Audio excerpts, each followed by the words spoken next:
Hey there, guys. Chris Lynton here from Tribefit, and as you can see, we've got the beautiful background there of Queensland, sunny, or the Sunshine Coast. I think. What do you call it, Matty? Is that right? Or am I Gold off? Coast, man. That's Uh, the the- that's the spit behind us. So a little bit south of Brisbane, but uh, probably one of the nicest stretches of coastline around Australia. yeah, that's it. It's slightly further north than me. I'm in Sydney, Australia. For anyone that knows the geography of Australia, but Matt Moore joins us today, and Matty's done some phenomenal things over a good amount of time and just consistency. And so I think I'm really looking forward to today's interview to go through, not only gotten some big results, but big and consistent results, which is what it's all about. So, Matty, I don't know, do you want to give us a little bit of a spiel about yourself, your background, and what you've been doing? Yeah, I run a company called One More Rep on the Hap, which I'm actually going to take off. Hopefully, you can see my face a little bit better. That way we know But you're not bald, mate. There you go. yeah, that's it. Not yet, Yeah. mate. Not yet. I think running a business is going to send me grey, not bald. But it's already coming through. But yeah, I came out of corporate life. I was chained for too long, and wanted to get into fitness. Started in a gym. Did it for about a year before I went, there's got to be an easy way to this. There's got to be, a way that I can reach more people without burning myself out. And Yep. got involved with you guys at Tribefit, and mate, I've never looked back. It's been a few years now, and I'm completely online. I've been able to move up to the Gold Coast and run an international business that's completely remote. I specialize in obstacle racing, and I travel around to events, every week, multiple events a month around the world, and been able to run my business and grow my business and scale my business completely remotely. Incredible, mate. Incredible. And I remember ages back, and forgive me if I got this incorrect, but I know there was definitely a stage there where you were still working in the gym and you had a fair bit of travel, I think, to the gym, or you had to get there so early that it was like you were literally sleeping in the car in between sessions or Yeah. something like that, something crazy like that, right? Yeah, yeah. At one point, I was doing 60. Internet's dropped out slightly there, mate. Trying to You build still? the online at the same time. Sorry, mate, you got me? Yeah, the internet's dropped out. How many hours were you doing? You're saying 60 and then it kind of We cut from there. we were doing about 60 face-to-face sessions a week. And yeah, I was sleeping in my car in the car park between sessions, mate. It was a lot of hustle. That there was decent money to be made there as well. But that was sort of the peak of where I said, I don't think I can sustain this. I don't can do this for years and years. When I sort of got into the online, and obviously as that scaled up, I scaled out of the face to face. Beautiful, beautiful, mate. We're getting a couple little bit of jumps in the internet, but it's not too bad at the moment. And everyone, we're mid kind of COVID, so I think it's happening a lot with Zoom because everyone's having Zoom sessions at the moment. But Yeah, mate. we should be able to get through this, mate. Sleep in the car in between sessions, and like you said, mate, you're working hard. Hats off to you, and you're making it happen. But obviously, it's a lifestyle wise compared to, I guess, what you have now, massively different, right? Huge, huge, mate. I'll always work hard. I don't think it matters what I do. I, I'm always going to grind and put in the hours. But just the lifestyle difference, mate. Like I got up, I walked the dog along the beach at the sunrise this morning, sat in the cafe with my partner, had breakfast.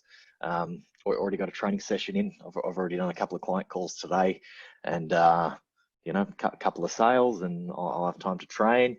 It's just a better work-life balance, and you sort of work on your own terms when you face to face, you very much guided by peak periods. You sort of have to work those early mornings. You have to work those late nights because that's when your clients want to train. Whereas now I just set my calendar when I want people to jump on the phone with me, and I can make it work. And I can obviously reach people all around the world, which is huge in my sport. Yeah, beautiful, man, beautiful. And I guess to give a bit of an idea of people where you're at the moment. So, how long have you been online? I don't know how many clients off the top of your head, rough figure, would have you had in that stage? Do you reckon? We're I've probably been online seriously for nearly 2 years. When it first started, I was very much face to face, and the online was a little bit of a slower start. And obviously, as it's grown, I've scaled out of the face to face, which was a fairly risk free way to do it. You could probably, if I had my time again and I wanted to build the online again, I think I could do it a lot quicker. Maybe assuming a little bit more risk, but that's always the way the game's played. I've been only online for probably just over a year. Obviously COVID, we're about 2 or 3 months into COVID now, so it's been a bit of an interesting landscape. There's been a bit of a pivot that's had to happen, but you know, in a time when most people I know are doing it very, very tough in fitness, I've been able to relocate, you know, move house, move up to the Gold Coast, pivot the business, still keep my clients happy. Now that gyms are reopened, we're signing people back in. So not only have I managed to keep the doors open, but I'm actually thriving. I would say we were probably, to talk in real figures, we were set to do probably 300K this year. COVID's probably thrown a bit of a spanner into those works. I reckon it's probably cost me between 50 to 100, hard to say. As I said, gyms have just opened, so we're getting a really nice spike now. But what I guess is worth remarking on is it's been just a consistent, steady growth. You know, we tend to chip away at breaking records month on month on month. So it's been very consistent. Yeah, mate, it's important. And I guess in terms of COVID, like I guess like there's people out there that are like, you know, nothing's happening, like gyms are closed down, face to face closed down, like literally out of jobs and all that sort of stuff, and all kinds of clients are closed. Where I have students who are online who are doing record months, and I guess for yourself, your niche being obstacle course racing and whatnot, like they closed down as well. So it probably, you know, for yourself, probably had more of an impact. Huge, because you have a reliance on that versus just being totally online. But I guess at the same time, it's incredible what you've been able to do through that time. And like you said, tracking to 300Ks, man, it's killer. Yeah, and being able to, like, that's a number which is a snapshot in time where we're at the moment. Being able to project where we're going to be in a year, 2 years, like I don't see this slowing down. You know, I'm starting to increase my workforce and hire more staff and outsource a bit of stuff. So it's, you know, from a numbers perspective, it's a very exciting time to be in business. COVID did hurt us, and probably more so than a lot of people. I think we were probably on the wrong side of that coin, as far as I get people ready for Spartan Race, Tough Mudder, running half marathons, running marathons, and all of that mass participation stuff in Australia is completely stopped, has been stopped since March.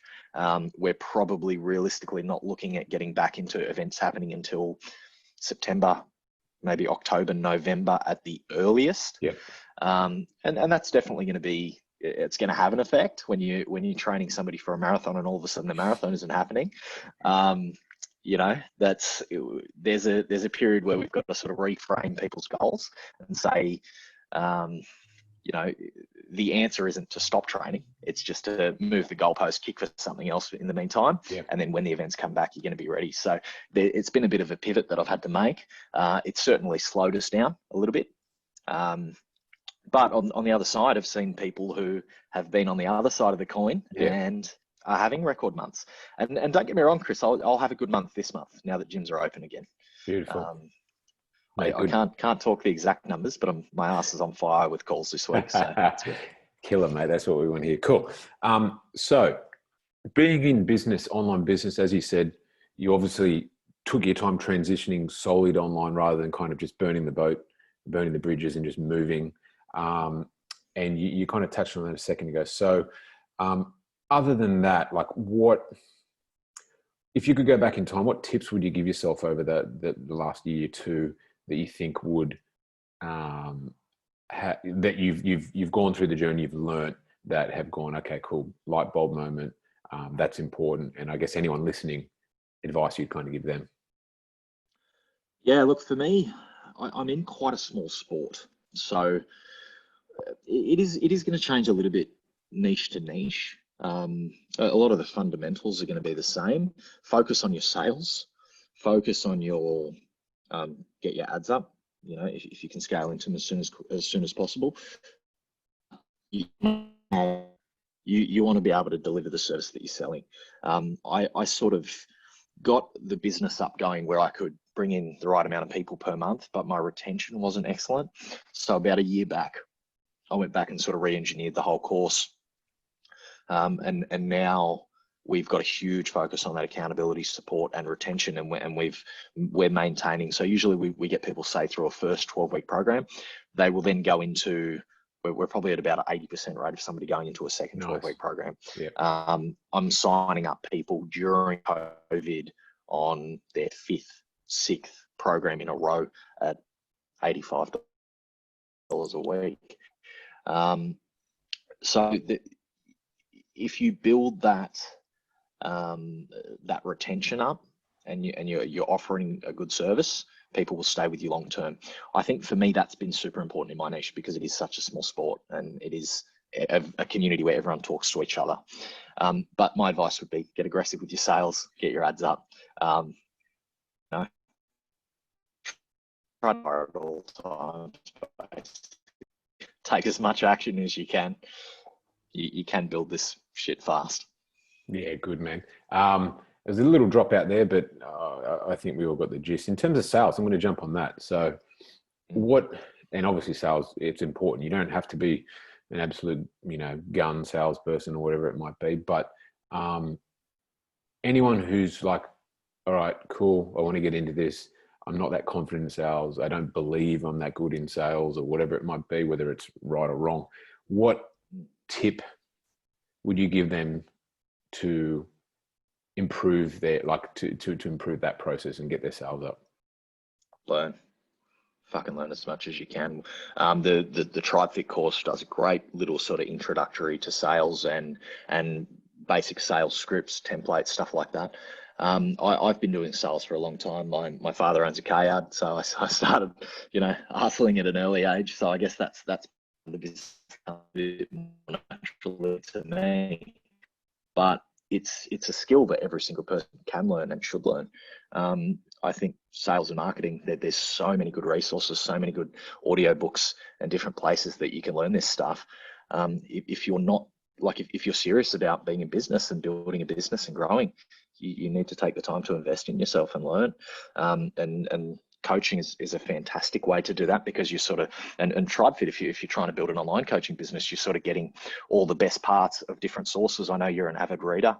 You and I swap book ideas pretty regularly. Yeah. But there's heaps of good books around.